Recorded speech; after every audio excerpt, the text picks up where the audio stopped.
Medina মসজিদ এটি ময়মনসিংহ জেলার চরসিরতা ইউনিয়নের চোরখৃচা গ্রামে নির্মিত হয়েছে। বাংলাদেশের ইতিহাসে এক অনন্য সংযোজন এ মসজিদ। দেখতে মদিনার মসজিদে নববীর মতো এর মিনার ও অবকাঠামো, যা দেখলে মনে হবে এ যেন মসজিদে নববীর অবিকল আরেকটি মসজিদ। মসজিদটি অনন্য সংযোজন বৈদ্যুতিক গম্বুজ। মসজিদটি দেখতেও দৃষ্টিনন্দন।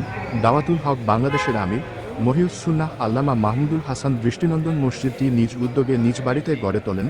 2011 সালে মসজিদটির নির্মাণ কাজ শুরু হয়।